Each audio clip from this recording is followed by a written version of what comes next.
আলু চাষের আরেকটি ভিডিওতে আপনাদের স্বাগতম জানাচ্ছি।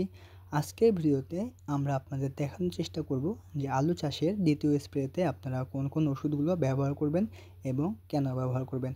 এর আগে আপনারা যারা আমার নিয়মিত ভিডিও দেখেছেন আপনারা জানেন যে আমি আলু চাষের প্রথম স্প্রেতে কোন কোন ওষুধগুলো ব্যবহার করতে হয় এই নিয়ে একটি ভিডিও দিয়েছিলাম।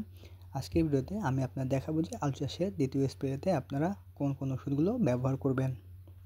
আলুর গাছে প্রথম স্প্রে করার সময় আপনারা জানেন যে আমরা কাটুই পোকা দমন করার জন্য ল্যামডা সালোয়াইটিন গ্রুপের ওষুধের পাশাপাশি সাইবারমেথ্রিন গ্রুপের ওষুধও ইউজ করেছিলাম এবং আমরা একটি ছত্রাকনাশকও ব্যবহার করেছি এবং সেই সাথে সালফারও কিন্তু ব্যবহার করেছি। তো দ্বিতীয় স্প্রে করার সময় আমরা এই সকল ওষুধের পাশাপাশি আমরা একটা ভিটামিন এবং সেই সাথে আমরা জিঙ্ক ব্যবহার করব। তো আপনারা দ্বিতীয় স্প্রে করার সময় অবশ্যই এই ছত্রাকনাশক হিসাবে ম্যানকোজেব গ্রুপের ওষুধ প্রতি লিটার পানিতে 2 থেকে 3 গ্রাম ম্যানকোজেব গ্রুপের ওষুধের মধ্যে যে কোনো ম্যানকোজেব গ্রুপের ওষুধ হতে পারে। আপনার যেগুলো ভালো কোম্পানি আছে এই ভালো কোম্পানির ম্যানকোজেব ওষুধগুলো ব্যবহার করতে পারেন।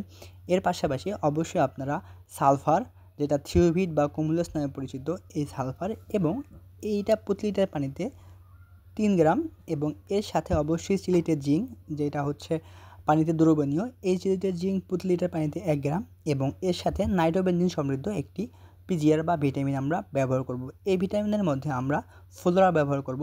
এই ফ্লোরা ব্যবহার করলে আপনাদের গাছের শাখা প্রশাখা এবং গাছের বৃদ্ধি কিন্তু ত্বরান্বিত হবে। তো এই ফ্লোরা আমরা প্রতি লিটার পানিতে 2 ml নিয়ে আমরা সবগুলো ওষুধ একসাথে মিক্স করে আমরা কিন্তু আমাদের আলুর জমিতে স্প্রে করব। বন্ধুরা, আলুর প্রথম স্প্রে দেওয়ার 7 থেকে 8 দিনের মাথায় আমরা আলুর জমিতে দ্বিতীয় স্প্রে করে দেব। আপনারা জানেন যে আলুর গাছের বয়স যখন আমাদের 20 থেকে 22 দিন হয়ে গিয়েছিল তখন আমরা আলুর গাছের প্রথম স্প্রে করেছিলাম এবং এখন আমরা আলু গাছের বয়স যখন 30 দিন, এই সময় যখন আমরা আলুর গাছের দ্বিতীয় স্প্রে করে দেব, এই সময়ে কিন্তু আমাদের আলুর গাছে যেমন ছত্রাকের আক্রমণ হতে পারে, তাই ছত্রাকনাশক হিসেবে আমরা ম্যানকোজেব গ্রুপের ওষুধ ব্যবহার করতেছি। সেই সাথে আলু গাছের বৃদ্ধি ত্বরান্বিত করার জন্য আমরা এই চিলিটেড জিঙ্ক এবং এর পাশাপাশি এই নাইট্রোবেনজিন সমৃদ্ধ এই ফ্লোরা ব্যবহার করতেছি। এটি ব্যবহার করার পরে আপনারা দেখবেন যে আপনাদের আলুর গাছের যে শাখা পোশাকগুলো আছে এগুলো দ্রুত কিন্তু বৃদ্ধি পাচ্ছে।